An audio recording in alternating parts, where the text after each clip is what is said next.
Hope you will help us by analyzing these concepts so that we may not be led away by the slogans of politicians, statesmen. Do not think I am going to decry my tribe of politicians and statesmen here. They have much virtue in them, and I am not going to say that jurists and lawyers are always very successful in dealing with public affairs. Although they may be successful in dealing with matter in courts or in giving opinions, a French writer or statecraft who lived some considerable time ago said, discussing lawyers, that in general the training of a lawyer breeds habits and dispositions of the mind which are not favorable to the practice of diplomacy. Whether this is entirely true or not, I do not know, but there is perhaps something in it.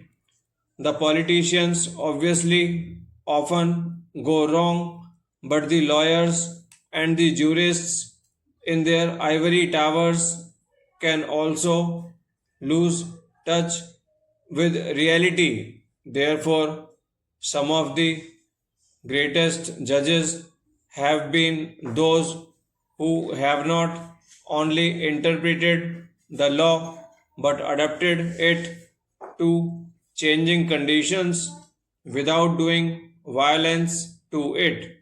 It would be absurd for a problem belonging to the middle of the 20th century to be considered by some textbook maxim of the 18th or the 19th century.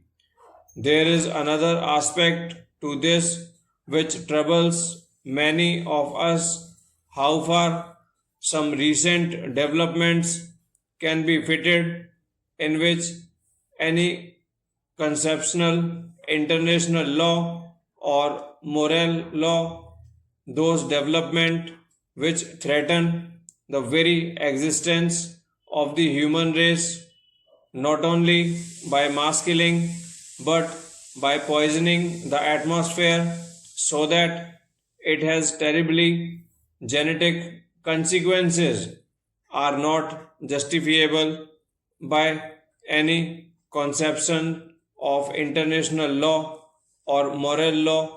Surely this is not a matter to be considered only by statesmen and politicians.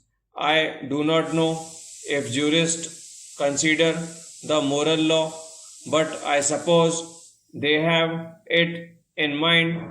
Even in considering the letter of the law, it may be desirable for them to consider whether and how far these preparations for nuclear warfare or the test explosions are in keeping with any conception of international or moral law.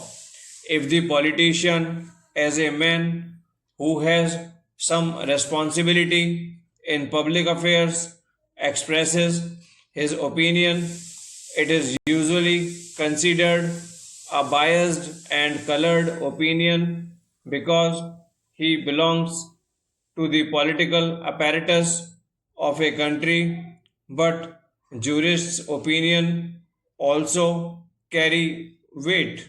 Stop.